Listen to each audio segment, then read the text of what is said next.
The dream of the Overwatch League for me has always been completely unrelated to what might happen behind the business of it.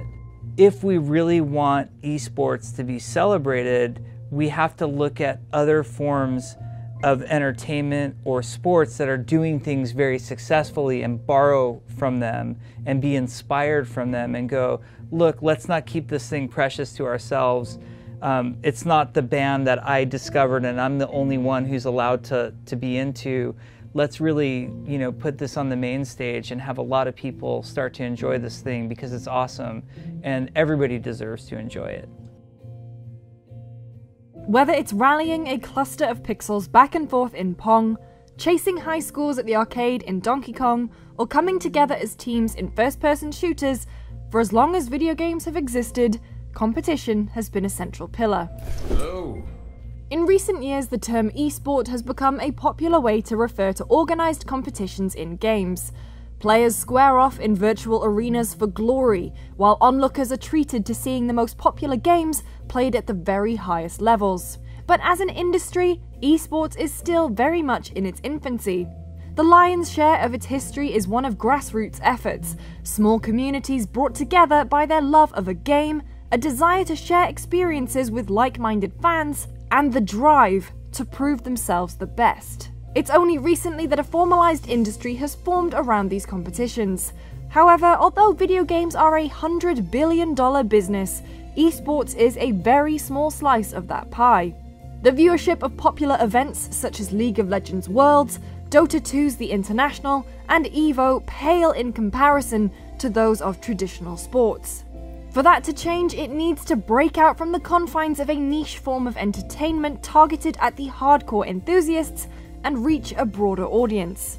For developer Blizzard Entertainment, the global popularity of its team-based shooter Overwatch has created the opportunity to do this. It hopes that, by infusing competitive Overwatch with the thrill of watching a live traditional sports event, it can bring esports to the masses. In this series, we're going to be exploring Blizzard's vision for Overwatch as a spectator sport, looking at how they're establishing Overwatch League as the premier esports organization.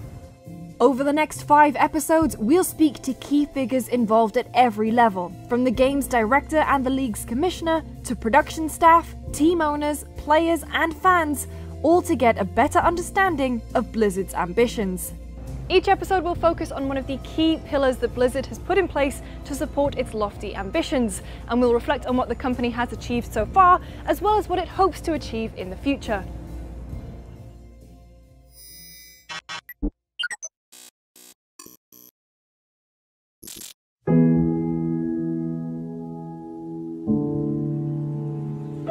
I'm Nate Nanzer, Commissioner of the Overwatch League. My first day at Blizzard was on Halloween in 2014, and on my second day in the office, my boss called me in and said, hey, check this out. And he played for me the announced trailer for Overwatch. And very early on in my experiences with the game, and I think this was an experience that a lot of us had internally when we were playing the game, was like, this game's really, really good. This game's gonna do very well. People are gonna wanna play this game competitively. We knew when we were making Overwatch as a game that it was going to be a highly competitive experience. The goal was to make a competitive 6v6 action shooter. That was out of the gate what we set out to do. Now we told ourselves naively, we're not going to worry about this being an esport just yet. We want it to be a competitive game, but it doesn't necessarily have to be an esport. Within months of having the first playable versions of the game up and running, the team was already playing it so competitively that we resigned ourselves, this is going to be an esport whether we like it or not. There's so much depth to the game, and there's really something for everybody. If you want to be the guy, you can go play Genji and you can try to carry. If you want to support, you can do that. If you want to tank, you can do that. If you want to do, I don't know, if you want to have a turret and be a very small Swedish man, you can do that. My baby! Anybody who has played any first-person shooter can find value in a game like Overwatch, right? Because you already know, there's a familiarity there. You can say, oh, I know what this game is. You got DPS, you have healers, you have tanks. There's a level of comfort there and familiarity. I think at the core of any competitive experience, there has to be a sense of team play and a sense of competing objectives. And that's what you have in Overwatch. You have two teams who both either want the same thing, like in the example of a control map, they both want to take control of the point, or in our other examples where there is an attack-defend scenario going on, one team has an objective to take something, the other team has the objective of defending it, and it creates an immediate competitive experience. Add to that high level of player skill required and a high level of coordination, and it immediately puts people in sort of a competitive mindset. The similarities between Overwatch and real-world sports such as football, soccer, and basketball are immediately apparent. A group of players, each fulfilling a specific role to overcome the defenses of an opposing team and achieve an objective.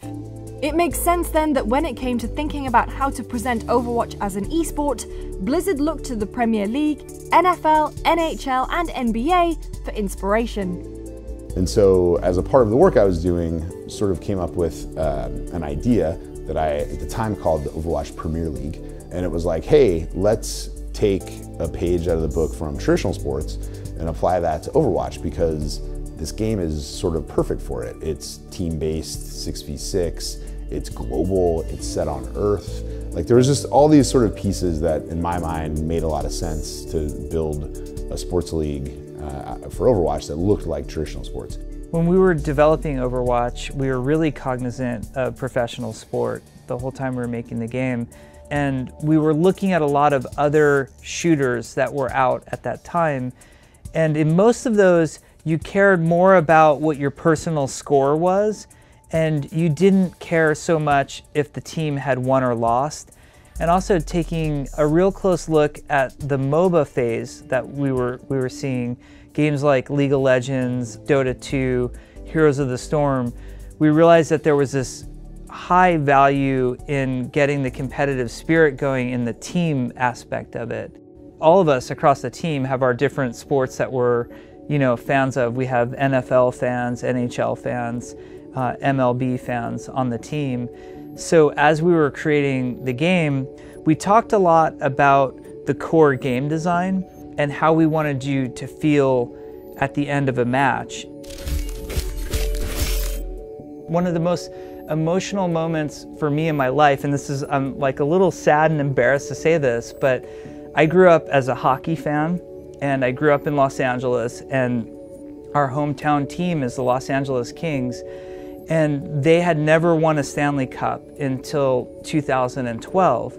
And my brother and I, who had grown up together being LA Kings fans and always watching them lose or not make the playoffs, it was so much personal investment that we had in this team that the day that they won the Stanley Cup, my brother and I were both in the stadium. We could only afford seats in the very last row. So I was literally at the last row of the Staples Center, and then watching the moment when they hoisted the cup over their head, it stuck with me for months. Like, it wasn't just like this brief, like, happy moment, like, oh, cool, my team won the game.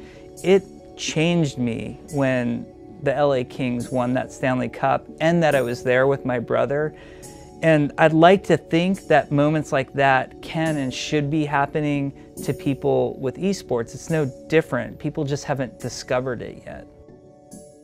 In the eyes of Blizzard, emotionally charged moments like these are the key to Overwatch League's success and its adoption as a spectator sport that anyone and everyone can enjoy. In traditional sports, landmark events such as Michael Jordan's iconic leap during the NBA Slam Dunk Contest in 1988, Ali knocking out Foreman during Rumble in the Jungle, or the Miracle on Ice had the power to transcend each sports fanbase.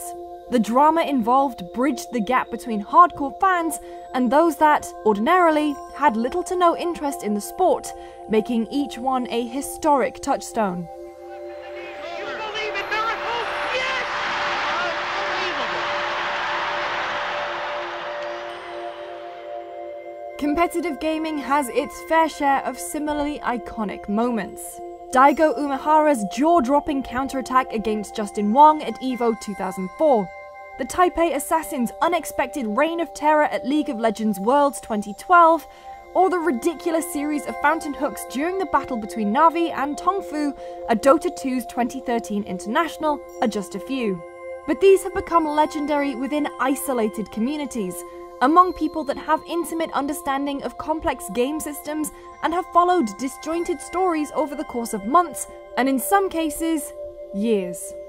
Overwatch is played by 40 million people around the world. Its design strikes numerous parallels to traditional team-based sports, making the key moments of drama happening in the midst of the action easier to connect with. This approachability opens the door to watching esports wider than it has ever been before, and the league serves as a place where stories can be cultivated and moments of drama can be showcased on a bigger stage in front of a broader audience. But while Overwatch breaks down many of the barriers other games have faced, Blizzard still has multiple hurdles to overcome relating to public perception of esports and esports athletes before they can truly realize their vision for the league. Esports is definitely regarded as lesser than traditional sports still. I think here in the States and in Western society, I think you have a lot of people who go, oh, you sit in a chair and you play a video game. That's not a sport, that's ridiculous. It's kind of a silly debate to me. It's competition, it's entertaining, millions of people want to watch it, who cares what you call it? The vast majority of us are physically incapable of doing what our pro players do. There is actually a physical component. Like when you watch Carpe play Widowmaker, you physically cannot do that. Ooh, Carpe gets the counter snipe on the baby bait. Dak brings him up. Oh, and then Dak goes down. Oh, Carpe no! Ready. Carpe totally going wild on this Widowmaker right now. So you can have the debate all night long about is there a physical component? Is it a sport? Is it not a sport? I'm past that debate. It's like how do we just continue to do what we're doing and make it better?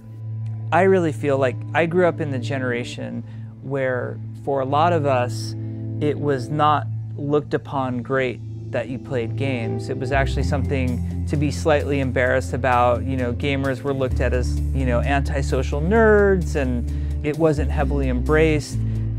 Games were looked at as a toy. You know, if you were playing games as an adult, that was something to be shameful of.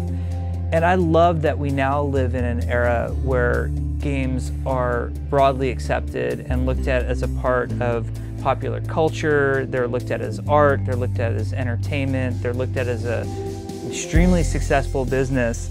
And I'd like to think that we could get there with esports as well. We all grew up with video games, that's all we know, but the generation before us didn't. Maybe it's a little bit harder for them to accept.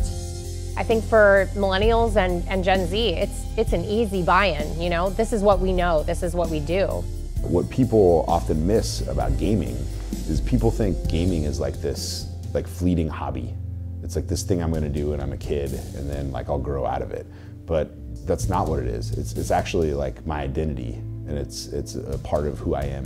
Like I spend so much time doing this, playing games. I spend so much time investing in this community, being a part of it. Like it's only natural that I want to see who's the best.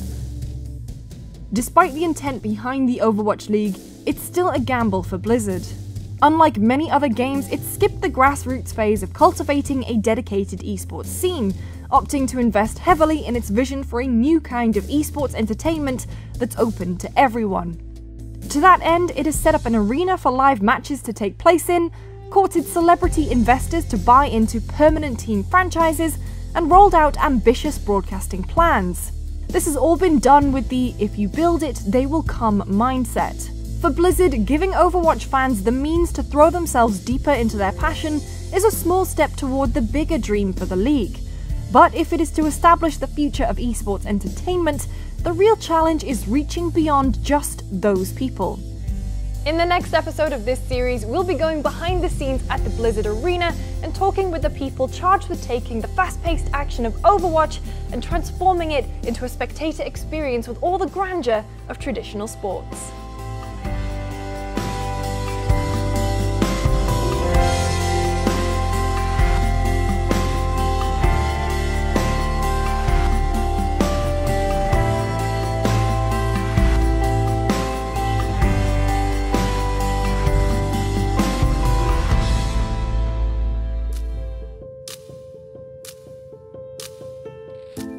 Whether it's blockbuster movies, serialized TV shows, or sporting events, compelling stories and memorable characters are the key to delivering thrilling entertainment.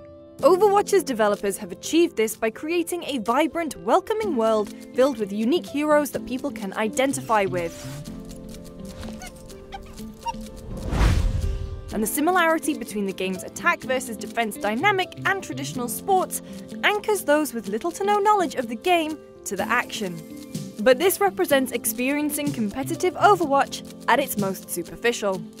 To pull viewers in deeper, the responsibility falls on the Overwatch League's production staff to guide everyone through the hectic moment-to-moment action, to forge dramatic stories for them to follow, and create personalities to love or hate. In this episode, we're going behind the scenes at the Blizzard Arena to find out how Overwatch League is making competitive esports matter to everyone.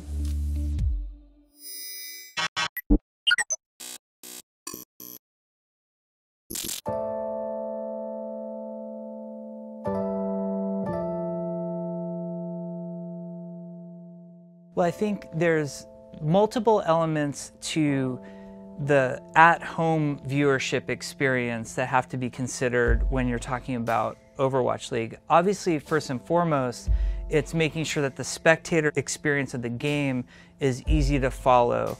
And that comes in a lot of ways. Obviously, the best thing that we have is amazing broadcast talent. Really amazing men and women who can talk about the game and explain it to you and make it exciting to watch. So we're very lucky in that regard.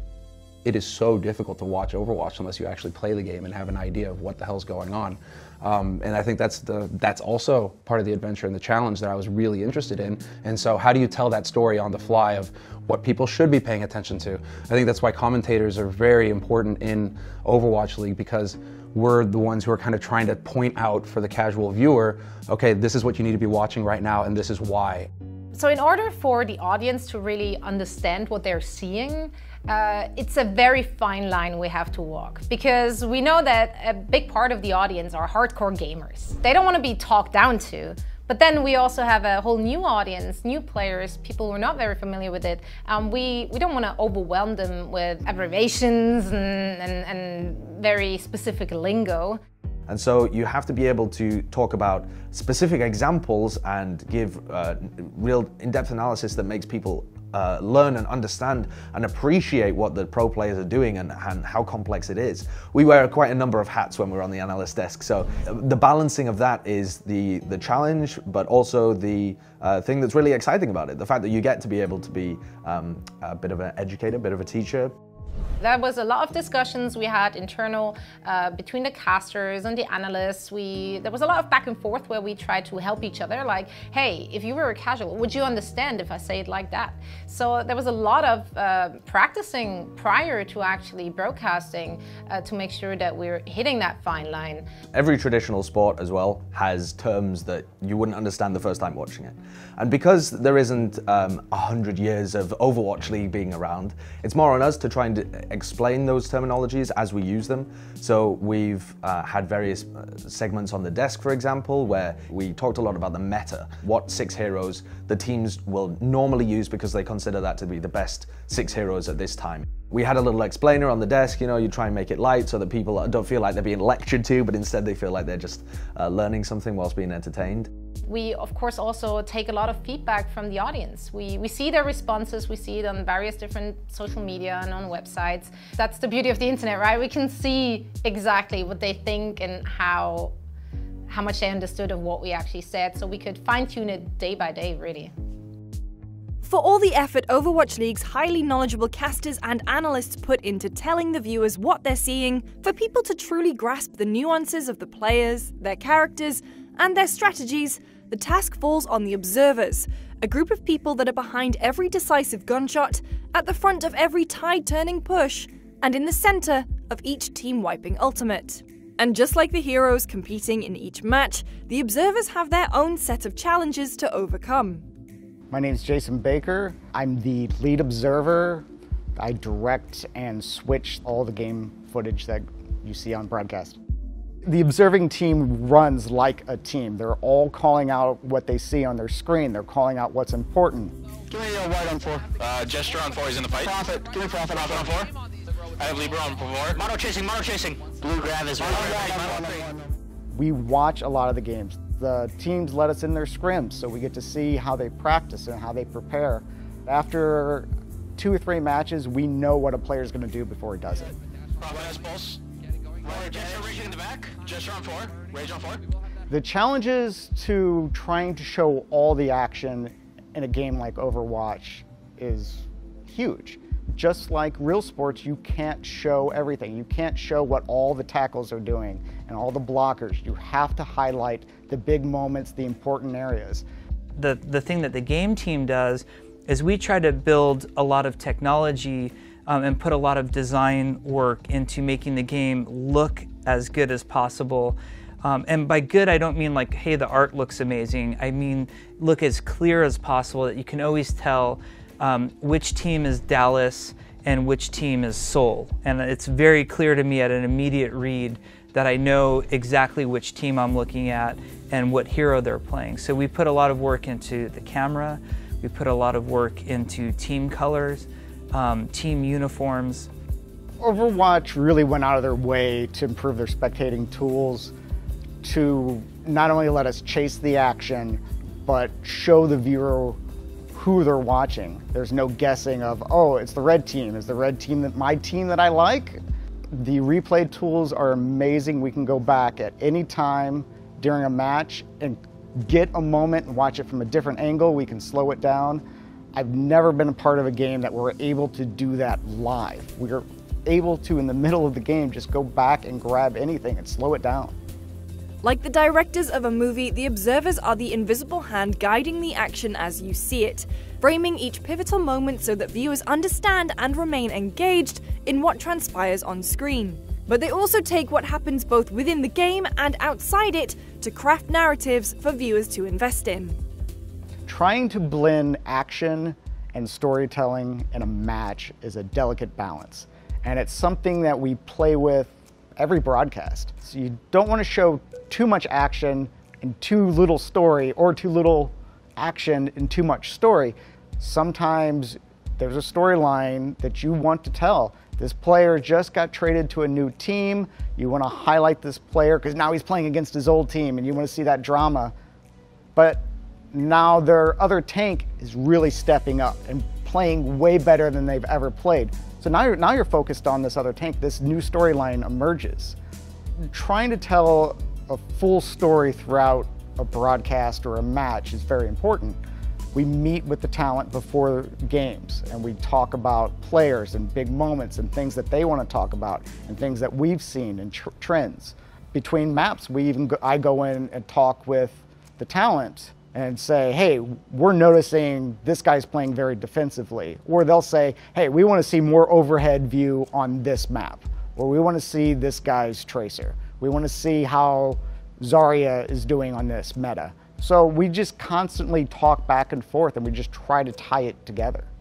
This collaborative effort extends beyond just the observers, the analysts and the players to include the Overwatch development team. Overwatch League is built on a competitive experience that continues to evolve. It's subject to constant tweaks, the introduction of new characters that create entirely new gameplay dynamics, and the creation of new tools to improve the spectating experience. And Blizzard doesn't make these tweaks in isolation. It seeks out multiple perspectives to best serve its casual players, pro players, and viewers across a broad range of experience levels. What's up, everyone? This is Jeff from the Overwatch team. It relies on feedback from the massive Overwatch community, expert analysts, and the production staff to shape all aspects of the game and the league. It's actually really special how close Blizzard and the development team from Overwatch is working together with the Overwatch League. It adds a lot. They basically sit down and try to be the viewer themselves, like what do they want to see from the game? And if they see something in the interface, for example, like that's a bit confusing, maybe there are too many numbers, they then tweak it from their own experience as a viewer.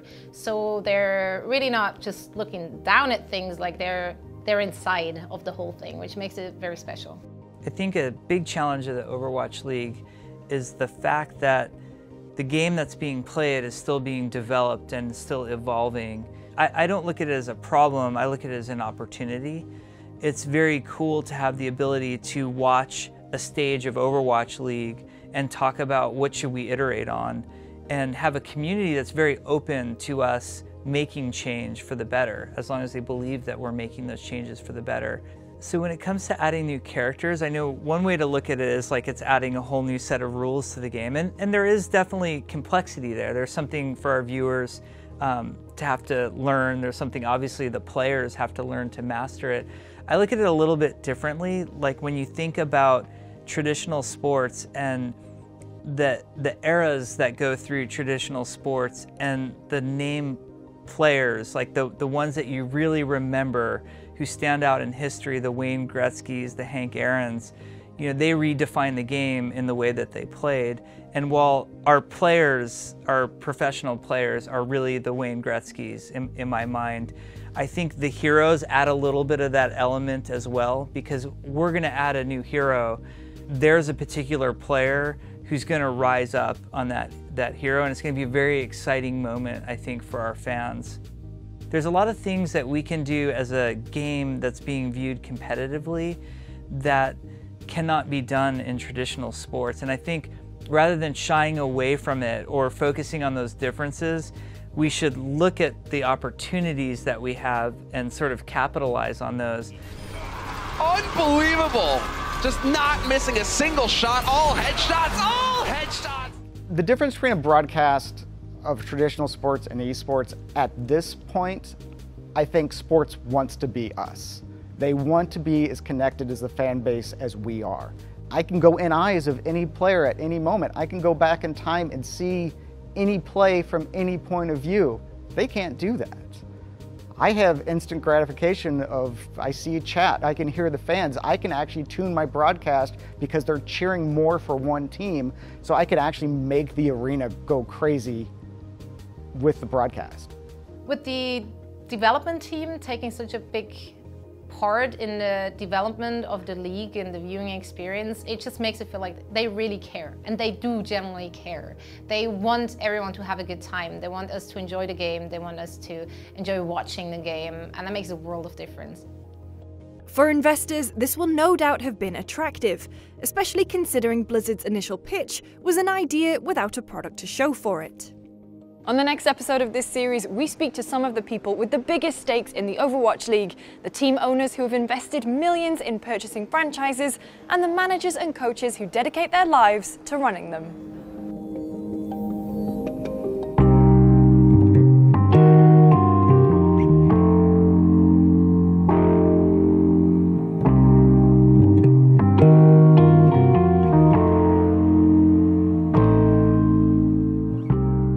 Really at the beginning stages, but we certainly view Overwatch League as a huge business opportunity on its own. It's not something we're doing just to get people to play Overwatch or just to sell more copies of Overwatch. We really think it's a significant business opportunity to monetize the sport of Overwatch in the same way that traditional sports monetizes, which is let's have matches, let's build an audience around the content, and then monetize the audience through media rights and sponsorship and tickets and merchandise and all of those avenues. For Blizzard to realize its vision of Overwatch League as the future of esports entertainment, it aspired to operate on a much larger scale than other competitive scenes had so far. To do this and to do it right out of the gate, it needed partners to make hefty investments in its grand plans. Well-known esports outfits such as Cloud9, Optic Gaming and NRG were ideal candidates, having already established esports teams in other games and seeing the inherent value in esports.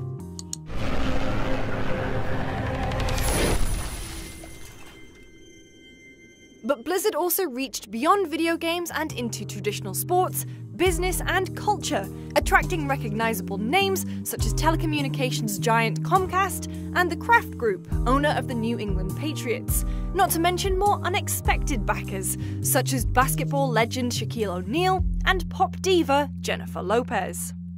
While these celebrity figures are largely divorced from the day-to-day operations of Overwatch League, their willingness to put money behind the bold ideas at such an early stage speaks to the potential impact they could have on the landscape of esports. San Francisco, San Jose, Oaktown, Sacramento. Look at this team, baby. We're gonna do so great. Here we come, baby. NRG. In this episode, we sat down with the people most committed to Blizzard's vision for the growth of esports, the people who invested time and a whole lot of money to chart the future of the Overwatch League.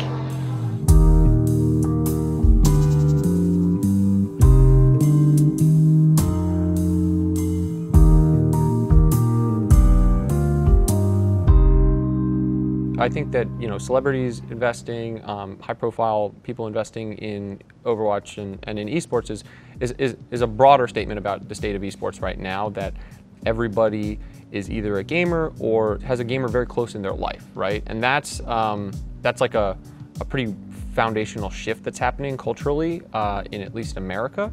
You know, that's how you know that esports and video games are hitting mainstream adoption, when you have those types of influential people putting bets and putting their own money into it. Well, I think people see the power of Overwatch as a game. You know, it's over 35 million players, incredibly global. I think one of the things that's super interesting about Overwatch, you know, there are a lot of games that are really big in the US or really big in China. Overwatch is very broadly distributed. We have a big player base in the US, big player base in Europe, big player base in China, Korea, Australia, Southeast Asia, Middle East. So Overwatch is truly global. I mean, we have players everywhere. So I think that's really compelling. So I think when the investors you mentioned are coming and looking at it, that's something that's super compelling. Also, again, like the art style, like how appealing it is to such a broad audience. You know, the core of our audience is 13 to 34-year-olds. I don't know how much you follow the demographics of traditional sports. It's not 13 to 34. The average age of a Major League Baseball fan in North America is like 56. Next year it'll be 57, then it'll be 58, then it'll be 59. The young people that are engaging with this content, it's not like when they turn 40, they're gonna magically become baseball fans. Blizzard's pitch was based on the idea that what modern audiences look to for entertainment is on the cusp of a cultural shift, and Overwatch League would be positioned to capitalize on an increased interest in esports. More importantly, unlike other esports teams and tournaments, there would be inbuilt permanence, so an investment in Overwatch League would effectively be an investment in the growth of esports. Admittedly, it's a big leap for anyone to take, but for investors, having Activision Blizzard leading the charge alleviated fears. Robert and Jonathan Kraft, I would like to think they're always looking for innovation, they're always looking for the next big thing, and I think they see that no matter what with esports, that is the future, and they want to be a part of that, and they want to bring what they have in traditional sports and what has helped them exceed and be excellent in that space to esports. So I think when they looked at Blizzard Activision and they looked at that partnership and they looked at the people that would be running it, they had confidence that this would be something that is going to succeed long term.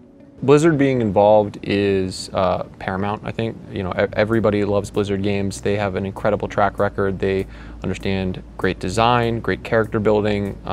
You know, many liken Blizzard to like the Pixar of games, right? So I think having Blizzard be the champion of this makes us feel much more comfortable as investors, and, you know, for me, got me pretty excited. So I think it made a lot of sense. The things that they were attempting to do, I had already was hoping to see that happen maybe over the next 5 years to a decade. They pushed it way forward, so that you know, goals that I didn't expect to see for a while were going to be happening. Hey, next year, Jack, are you in or you're out? I'm like, oh my God, I'm in. Like, this is fantastic. When I saw how seriously they were taking the Overwatch League, I knew I had to be a part of it. I immediately just spoke to the folks that invest in Cloud9, and people are thinking about being a part of Cloud9. Like, this is something that it's mission critical for us. There was never a chance where I didn't think I was going to do it. It's not often that a whole new sport is invented, and for those that currently exist, it's rare for new teams to emerge within them. In most cases, there are very few new entry points into the business of traditional sports. Ladies and gentlemen, this is the XFL! Esports, however, still has plenty of doors open. It has always been targeted at the hardcore and is only now beginning to step out in front of a broader, mainstream audience. For investors, this is effectively the chance to get in on the ground level of what could potentially be one of the sports for the gaming generation. I think a lot of the pro sports community, and especially the business around pro sports, has an awareness of an aging fan base. And they're trying to attract new fans into those sports, but it's challenging. You know, you can't force people to be into something. They're either into it or they're not.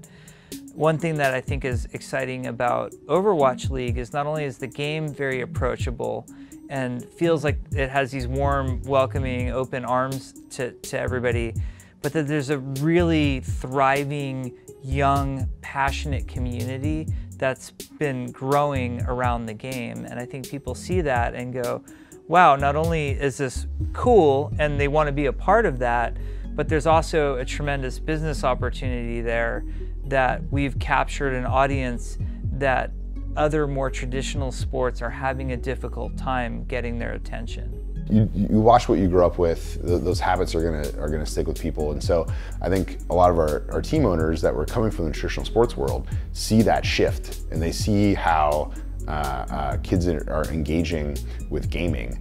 And it's not just playing games anymore, it's playing games and then also watching long form video game content. It's not short 2-minute videos, it's watching for hours. That sort of change in the way that people consume and the type of content that people consume, that it's not gonna magically change when they get out of the 13 to 34-year-old demographic. That's gonna continue on. In much the same way that like my generation of dads, plus or minus a few years, is the first generation of dads that's never not played video games. I do not remember a single moment of my life where I did not have video games in it. That's why I'm pretty confident that in the future, I wouldn't put labels on millennials, they have enough already, but you know, esports fans will start to become much more mainstream because more people are playing them and getting accustomed to them, and it's a way to connect across very large distances and with family members.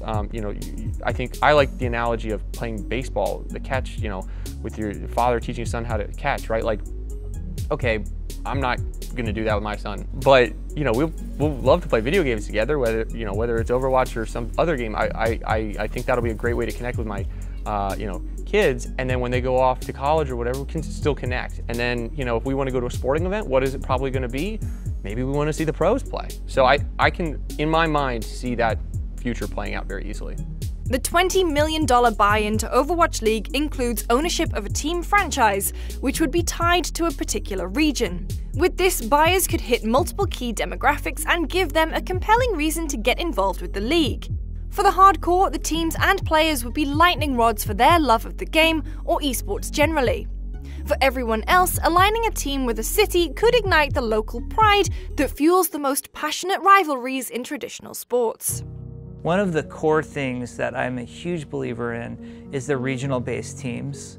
And a lot of people were questioning this decision at first when we announced it because it was very foreign to esports, but for so many of us who grew up as sports fans, you realize that there was this local loyalty to the hometown team, and we wanted people to experience that, to know what it's like. It's perfectly fine not to cheer for your hometown team, but if you don't know any better and want the decision to be made for you, you could pick who's kind of local to me. So that will make it really easy for people to get into it and immediately feel a bond and feel a sense of belonging, like they're included in the experience.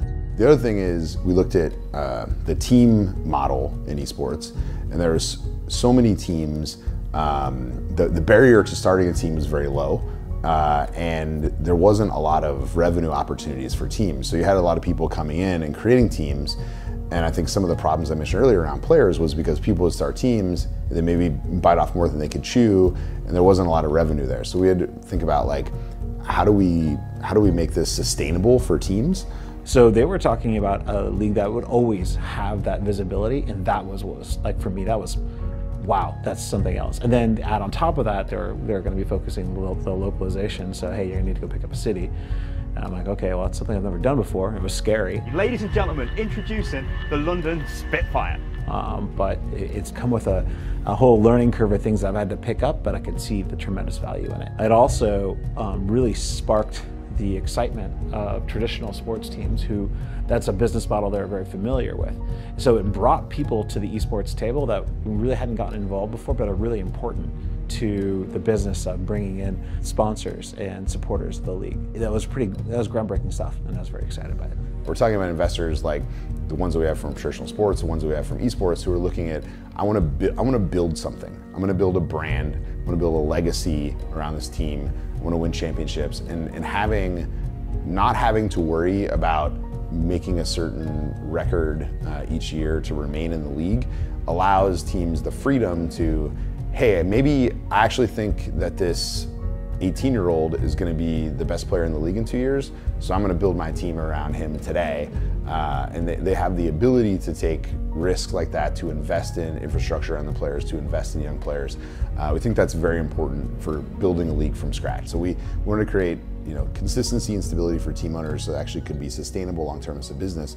And then from a fan perspective, also give fans the sort of stability of, hey, like, I'm going to be a fan of this team and I don't have to worry about this team going away. So by having the city-based teams, we thought there's sort of two things that we can do there. One is, well, we know it works in traditional sports for all the reasons it works, like I'm from the city, or my wife's from the city, or I went to college in the city, like you have the connection, and it gives you a reason to care.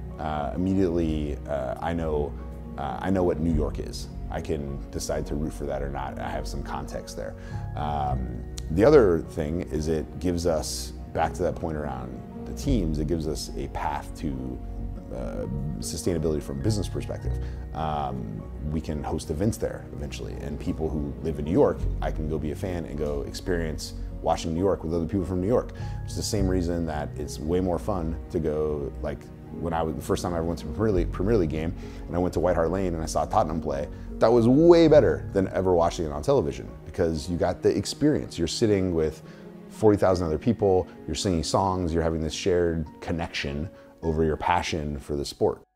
I think it's important to represent your city, to invest in your market, to make sure that we do everything for the growth of Philadelphia-born Overwatch players and Philadelphia region esports fans in general. We've already shown some cool Fusion highlights in the Wells Fargo Center in the middle of the Flyers game, right, in intermission, right? Like, I'm a huge Flyers fan, I'm a huge Fusion fan, and so we're out there, and when you hit that note, they're like, oh my God, yeah. Hitting the back lines once more, waiting for a chance to pull out that Dragon Blade, and that time is now. Oh, he's right into the trap! But absolutely, Philadelphia fans, they love their city, they want to represent their city, we want to win, or we want the other guy to lose and we want to boo them, but Perhaps the most obvious commitment to Overwatch League's future is the Blizzard Arena.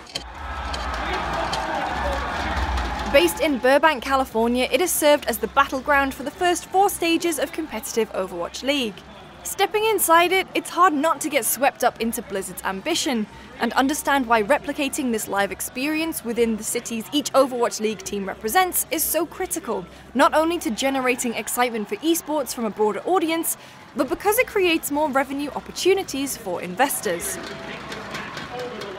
In our view, the best path to creating value in esports is getting stability for team owners through the franchising system we have, having the city-based model where teams will play home games in those cities, which will unlock a ton of value in local markets that don't exist today, and a ton more opportunities for fans to be able to go and engage with the content. We think over time, that's really gonna continue to grow the value. That's a really interesting, fun part for me, in that having a local presence is something completely new to me. So getting a local sponsorship and having ticket sales and having access to the sales of the broadcast, like these are all new things. So it's really fun and exciting and different. Historically, every sponsorship dollar that come into Cloud9, I had to do that, and it was just for us. Now we've got league-wide sponsorships, and the league-wide sponsorships that are coming in are mind-blowing in their size and their scope. So when you're looking to build a team where revenue is based on local sponsorships, if I'm able to capture not just like one city, but almost an entire country's like sponsorship opportunities, it's massive. So when I'm out there looking to close local sponsorships, I have a very large region with a massive population behind it, the people that can go to the games and businesses behind it that can support it. So for me, it just seemed like a no-brainer. Like, if you're gonna give that to me, I'm on it. Right now, I think, you know, there may be some viewership fatigue and even in market some fatigue because there's so many matches in Burbank, California. But as we move to our respective regions, there's going to be a whole nother uptick in interest. And, you know, what are you doing Friday night? You want to go to a match? Sure, let's check it out. That's how you make really hardcore fan bases, is going to events and having a social, fun experience with it. That's something that esports has just never had.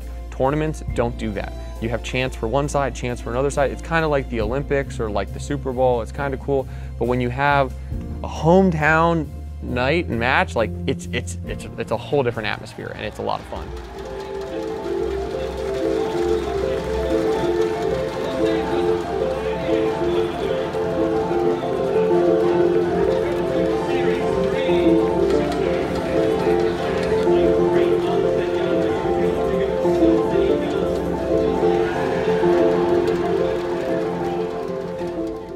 I was explaining to the investors, I'm like, if we see 40,000 concurrents like day one, and that's like the average over the year, this thing has just crushed it.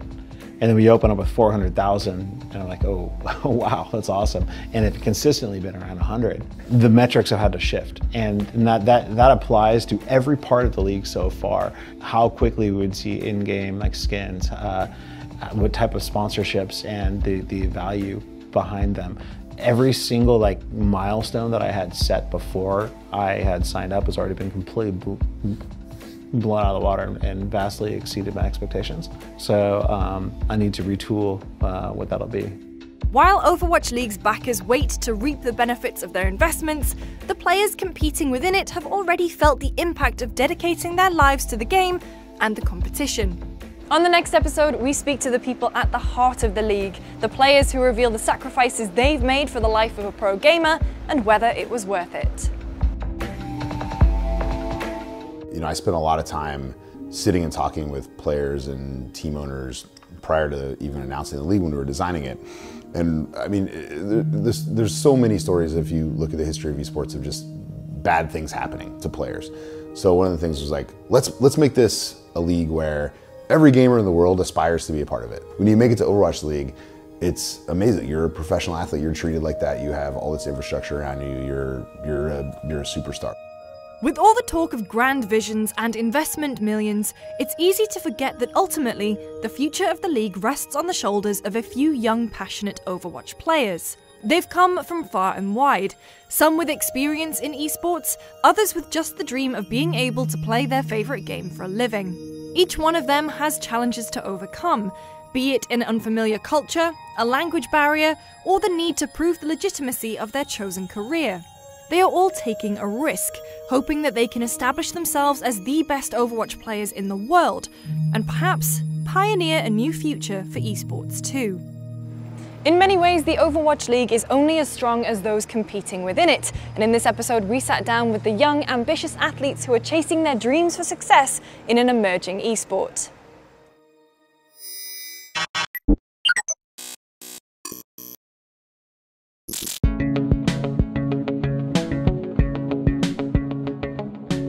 I was living at my friend's house for like a month, and I just found out about Overwatch. It was just released. I really thought Overwatch was going to be a really big esports, and I just decided, you know, I think I'm just going to be a pro. From the get-go, I want to be a pro. I know what I need to do. I know the mistakes I've made. I think I can do this. I had a plan, I swear. You know, like, the budget was there. It was like all the money I made from streaming and like tournament winnings from League, and I was like, all right, I'm gonna take everything I made from here to invest into Overwatch. And I got my own place in Koreatown in LA, and I lived there for about a little bit more than a year. And I competed in the like tier 3 and eventually tier 2 scene. And I had like less than 3 digits in my bank account. And I didn't even know what to think. I just, the second I pay my rent, I'm just like what do I do? After scrims, I just got a call from like LA Gladiators, and they're like, hey, wanna play? And I was pretty cool about it. I was like, yeah, that sounds great. And I was inside, I was just like jumping around. Getting the journey to get to the professional level, it's a really hard thing. It's really hard to see the journey going forward, like to connect that dot going forward. I knew when the game first released into beta, I really wanted to at least give it an opportunity to go pro, so that's one of the main reasons I moved to North America. It's just one of those things that you just really got to put everything you have into it. If you try and sort of like half-ass it, or not really give it everything you have, it's really hard to sort of reach that top level. So it's just something you got to be really prepared for, the journey. I mean, I've always been a huge nerd my entire life. I remember when StarCraft 2 started to blossom as a big esport. I tried to show my mom, like, look, they get paid to play this game. I want to do that, And she couldn't understand it, or my dad couldn't understand it. The only one who really understood like esports and what it is was my brother, my big brother. It's still like kind of a conundrum to my parents, I guess. I mean, my family never against me for playing game as a professional or something, but in Thailand we have the problem that the children, they addict to the game and they do nothing, they're bad at studying, like everything is going bad.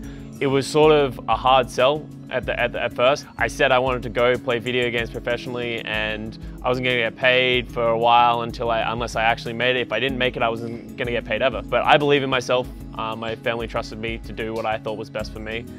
Skepticism towards a career in esports is unsurprising. For many people, video games are still considered a hobby, not to be taken seriously.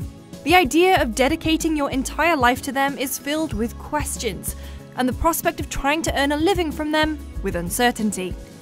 If Overwatch League was to have any sort of legitimacy, Blizzard had to tackle these concerns. For it to grow, it needs to attract players, and to attract players, it needs to show there are valuable opportunities and stability. We had all heard these horror stories of the exploitation that was happening to pro players in esports, where teams weren't paying their players, or they'd win a LAN and they wouldn't share the prize pool, or all these sort of disasters that were going on. And one of the things that Nate was very vocal about was protecting the players and making sure that they were salaried, that they had benefits, that the teams really had an obligation to their players, and that we were going to put that into the contracts and make sure that these young and upcoming superstars were not exploited or taken advantage of, that they not only had a lot of rights, but that they were compensated extremely well, whether their team was winning or losing, and that there was lots of room for growth. And there was more to this than, hey, show up to the LAN and maybe you'll win some money, maybe you won't. That's not professional in our opinion. The thing about esports before this was like, you could be playing tournaments with a team before that, and then the next day you could be cut, and then all of a sudden you don't have a source of income anymore. Overwatch League sort of gave us that guaranteed benefits and salary for at least a year, so it really allows you to forget about money, forget about all the exterior circumstances of life, and just focus on the game, which is really important, when you're at the professional level. I wouldn't say I feel safer, because at the end of the day, it's a talent industry, and you have to perform to be able to keep your job. It is, of course, very, very nice that they have like this baseline salary, which is, as you would say, it legitimizes esports in a way. I feel like it's more professional. Everything is kind of like bigger, and we have like, as you can see, the sponsors, it's not just like the gaming gear, or like everything that's related to the computer or like internet, something like that, is way bigger than that. And I think it's kind of like get to the point that can call it as a real sport.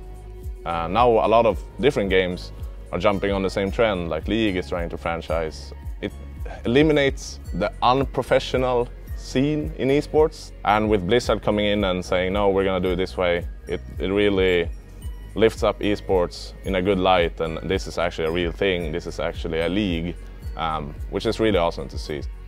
Well, it's really important to us that the players could have a real career at this. It's encouraging to me to see in our first season how many teams, they don't just have like a coach, they have a data analyst, and they have a performance coach, and they have a physical trainer and a nutritionist, and they're working on their sleep schedules. And to see that level of rigor around what they're building, to see the level of investment is really encouraging. I think it's really important for the players to know that at the highest level in the company they're supported, so that they know that if they need something to help them perform better, that they don't have to go through 10 different layers of management to get it, they can tap on the guy who actually hired them to provide those things for him. Playing esports it's a tough job. There's a lot of pressure, with not only just like from your teammates in your family, but tons of fans. And having a really strong base of people behind you within the company can help you get through like the hard times. For Overwatch League players, the demands go beyond just performing in-game. With more eyes on them than ever before, each one is thrust into the spotlight, where their words and actions all contribute to building their profile and strengthening their brand. Part of being an Overwatch League player means also being a personality for people to latch onto. You know, I think it's a big challenge for young people. Like if you think about the average age of a player in a league is probably, you know, 20, 21, something in that zone. A lot of these players in the league, especially the even younger ones than that, there's some people that are literally moving like from home to now I'm a internet famous esport player. I went from like nobody knowing who I am to now I have 10,000 Twitter followers, and now you sort of get under this microscope, and we have a responsibility, our team owners have a responsibility to help prepare our players for that and give them the tools they need to be successful. But I think we're always going to encourage our players to have personality, but we're also going to encourage our players to be respectful and professional and act like professionals. I mean, they are representatives of the game. Fans look up to them, and especially a game like Overwatch, which has a pretty young audience. Nobody wants to be told that, hey, guess what, you're a role model now. But the reality is, like, there's a lot of young kids that really look up to the players in the Overwatch League. I'm so proud of my team. I'm so proud of you guys!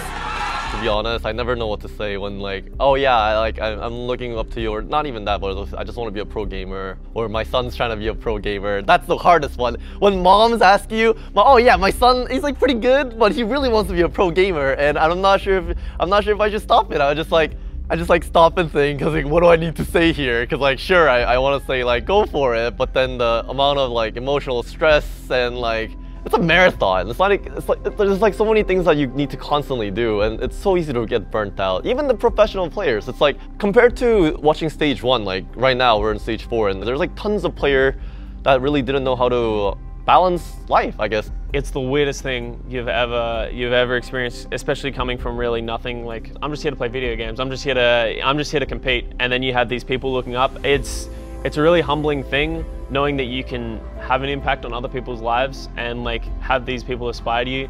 At that point, it's just about being the best role model you can be. Obviously, there's a lot of things that I've had to change. You're not perfect. The most important thing is being yourself in the public, because people don't want to aspire to someone who's not actually who they are. Give it up for the Florida Mayhem. I love it.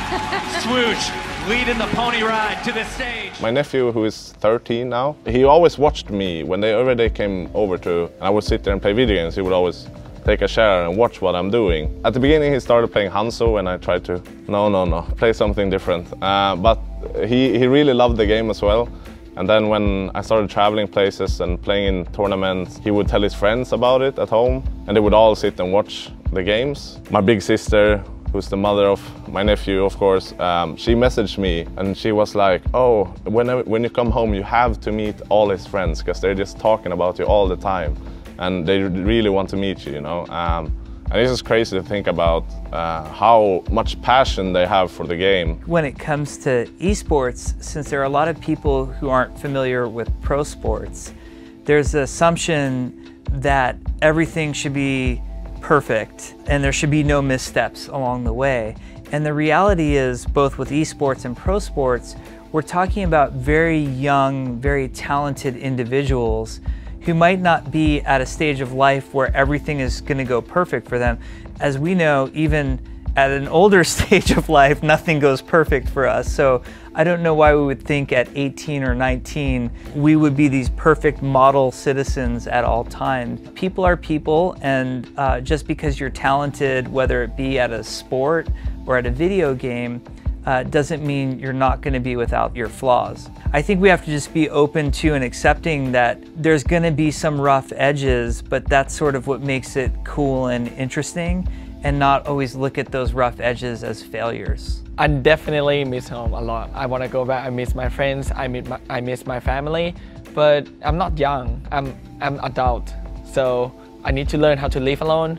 I need to learn how to handle the situation. It's kind of like it's a real, it's a, how to say that, reality. It's okay now, but when I was in high school, things were rough. Cause like, for me at least, I was like I was okay at studying, you know, for amount of time I spent in studying, the grades were like, weren't that good. So I was like never really that into studying. Sports were okay, but I never like, got to like play team sports. So I think like, I always felt like I missed out on those, you know, as cheesy as it sounds. Like I never had like a teammate on any of these sports. And I always like wanted to work with people. I wanted to like play games with other people and pull things off that other people can't. When I finally was introduced to something that I enjoyed, that I was good at, those two were like something that never happened together. It was like I either liked something and I was completely garbage at it, or I'm good but I just hate it, or I'm like decent but I'm hating it, and I know like I would like never get good because I would never spend the extra effort. I've missed out on a lot of opportunities before when I was always like too shy, or I didn't really have the commitment or the drive to really like go out of my way to build my own brand. After I got into Overwatch League, just my mindset changed a lot. I guess maybe it was just because I was like never this desperate before, and it just felt like I was given one last chance to really come back and really make the most out of my love for gaming. My parents would probably be like the best arc to look at in terms of skepticism to, you know, approval, because, you know, when I first, you know, went to my mum and I was like, hey, I want to drop out of university and I want to go play video games in North America, it wasn't easy for her, but, you know, she's my #1 fan. She's slowly learned about the industry and understanding, hey, this is actually something that's big, this is something that's growing, these people are actually like a big deal, and that they are trying to get to the level that sports is at. So it is a hard sell for people, especially the older generations who don't really understand it as much, but I think within the new generations it's becoming a lot more common. I think to have a goal of becoming an Overwatch League professional player is amazing, but really challenging at the same time. When you consider how few pros exist in the world, you know, how limited the rosters are, and the fact that there's currently 12 teams, that's going to be a big challenge to make it on that team. I don't think that should dissuade people from trying to achieve that goal. I think one of the things that happens to all of us in our life is as we chase certain goals, we realize the path that our life should actually be on and the goals that we should actually be chasing. So I think people will calibrate. I thought I was going to be an amazing novelist someday, and that was going to be my career of a brilliant writer, and I'm probably one of the worst writers that I've ever read. So we all have to be willing to adjust in our paths every once in a while. Let's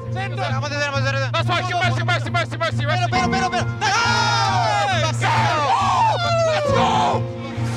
We had the dreams crushed. This is your shot. We have players on the precipice of being done. 2-0 lead for Dallas. Unbelievable performance going into halftime. It looks like a whole new team. Look how happy they are. In the final episode of this series, we reflect on Blizzard's vision for Overwatch League, its achievements so far, and where everyone involved hopes it will go in the future.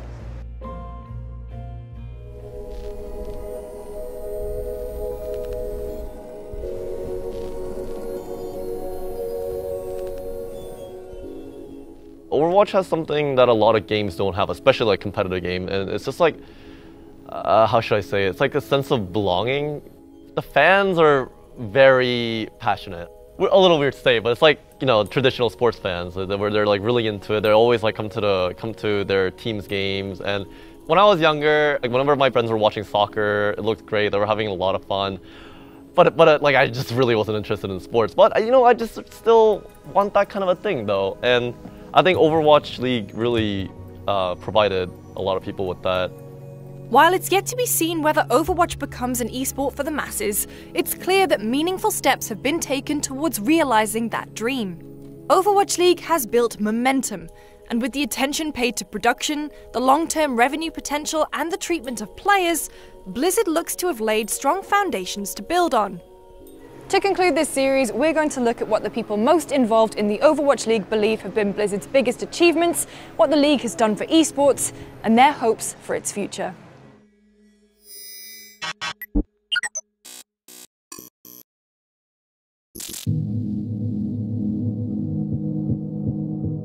Overwatch League has created a massive wave in media. You know, like you drop a rock in the pond and the waves just they keep spreading out. Well, Overwatch League decided to drop a boulder in the pond and then see how that went. And so it's been drawing a fantastic amount of attention from all parties to the league and to esports as a whole.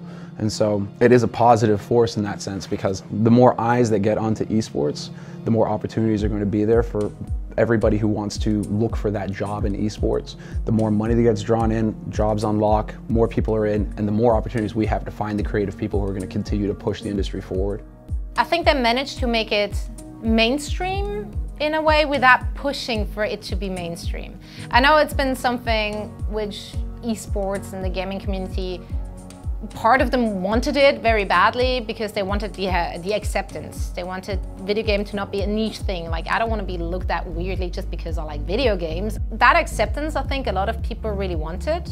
And then there was this other side where a lot of people didn't want it. They wanted to be that niche thing. They wanted to be cool, niche, and underground. I think they somehow managed to cross that bridge and make it okay for both sides, because it wasn't that obnoxious pushing it to media like, oh, we need to be on TV, we need to do this.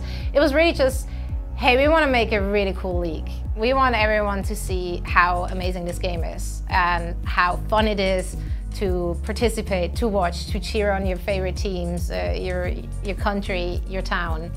There was so much doubt, and I think a lot of people saw the news that there would be an Overwatch League, and immediately your mind goes to, esports event locations like the esports arena down in Santa Ana, where it's really well put together, but it's all very much like, okay, well, whoever's there this week like brings the rigs, like it's all very DIY. There's a lot of fly by the seat of your pants, figure it out stuff. And this, when it launched, I think people were just so blown away at the level at which this launched. I don't think anybody was expecting that. I certainly wasn't.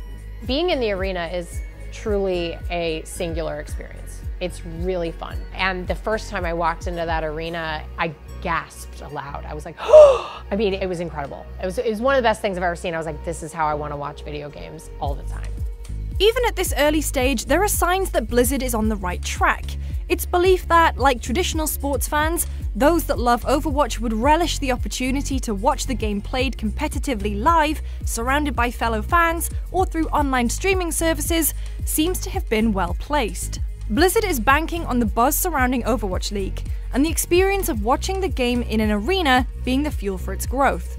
Its plan to replicate the slick live production currently only seen at the Blizzard Arena in hometown stadiums is evidence of this.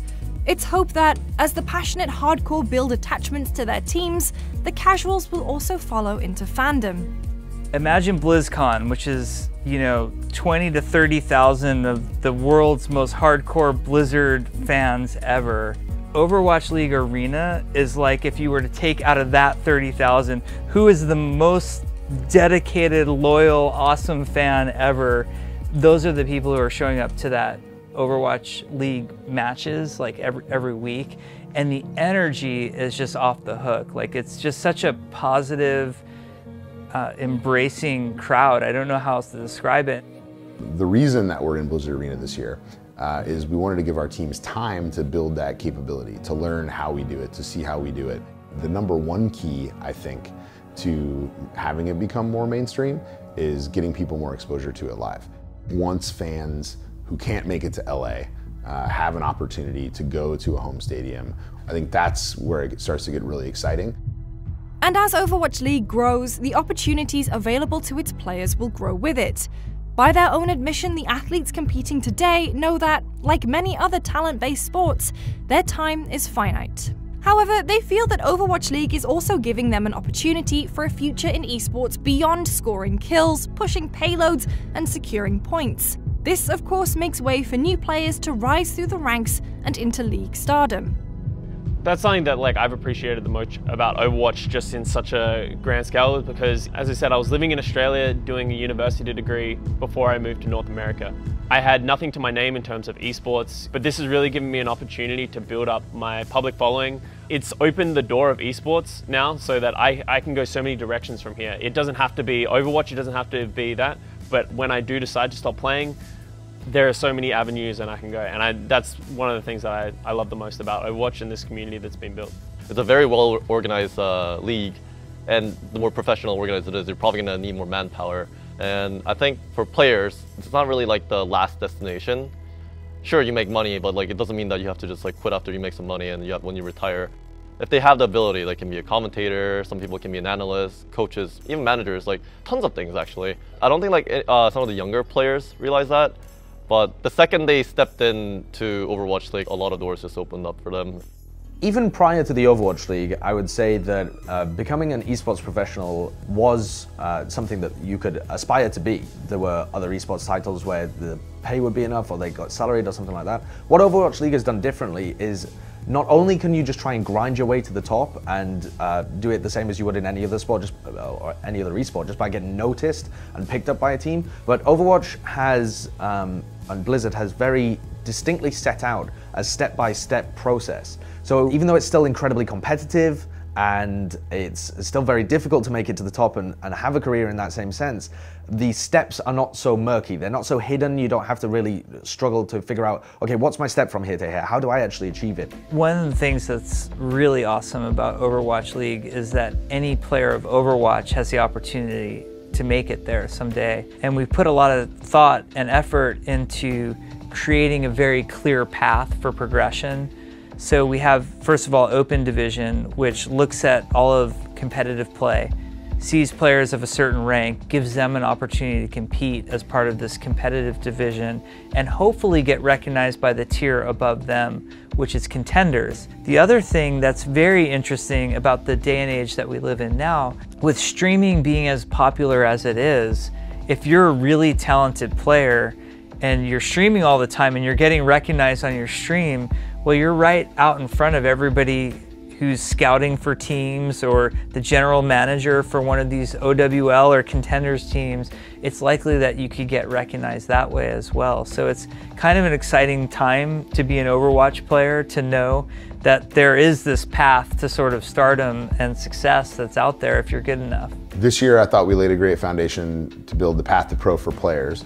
We also want to start thinking more about how we build a path to pro for the millions of high school and college kids out there who probably want to work in esports now but don't actually know how to do it. Typically my answer to, hey, I want to work in esports, what do I do, has been, well, you should just start doing it. You know, start writing a blog, even if only your mom reads it. Like, it's a start, like start a podcast. It's the barrier to entry is so low, right? You can just go start creating content. You can go volunteer at a local event. There's so many things that you can do. That is, I think, a great path. But further from that, as the industry starts to grow and develop, we also as a league need to be thoughtful about how we're training talent. One of the things that keeps me up at night is how do we continue to grow and foster and groom on-camera talent? How do we grow and foster and groom production talent? If you think about an average day at the Blizzard Arena for Overwatch League, there's over 100 people there working across the live show, all the shoulder content we produce, the event piece of that. There's so many different roles. Currently, there's not a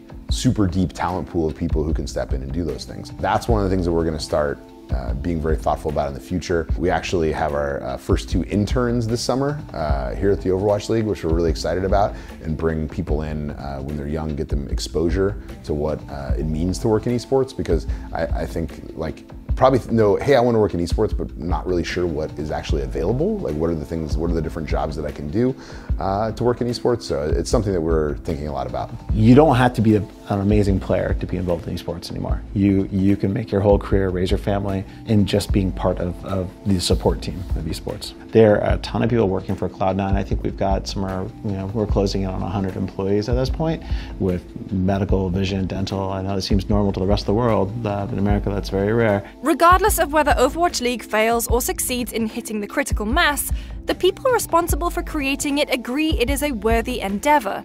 For them, even if Overwatch doesn't become the global sport of the future, Overwatch League will have been a stride forward for esports as a whole. I hope that some of the things that we've done will inspire other game companies, game publishers, esports operators to do similar things, and to, again, keep the whole ecosystem moving forward. Because I think we're still at a phase where esports, it isn't mass yet. I think there's a lot of people who now know what the word is, but they, ask me, what's going on with the e-gamers? We have a lot of families coming here to the arena. A lot of dads with their daughters or mothers with their sons, whole families. Everyone just coming together here into the arena. Seeing them enjoying this together, sharing this passion is, I can't even describe how that makes me feel, because I'm coming from a place where that was just not a thing.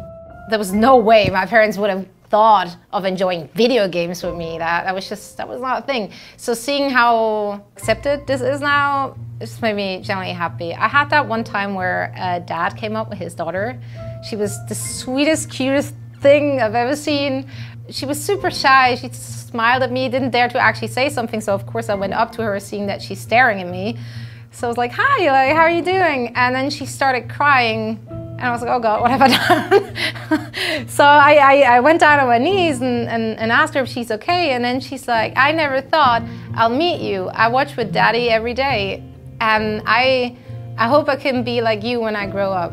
And hearing that made me cry. Like, I'm almost tearing up right now, because being a role model for a little girl, I have no words for that. I never in my life would have thought that I can be this for another person. And this makes me so happy. It just makes me want to work double as hard and do double as much, so we can inspire more people to make this career choice, to share their passion for video games and shout it from the rooftop. I've said this before, and it doesn't make people happy when I say this, but if Overwatch League ends up being a failure, which of course we hope it does not, we're doing everything in our power to make it the most amazing thing ever, but if it ends up being a failure, in my mind it will still be a success, because for a moment it made everybody think much bigger about what esports not only could be, but should be. Striker though, lands a big triple on the barrage there. The Graviton helping. Both supports are caught together. That's what they needed, but Carpe strikes in again. Striking down. Felix was the big remove. Carpe, what are you doing? This is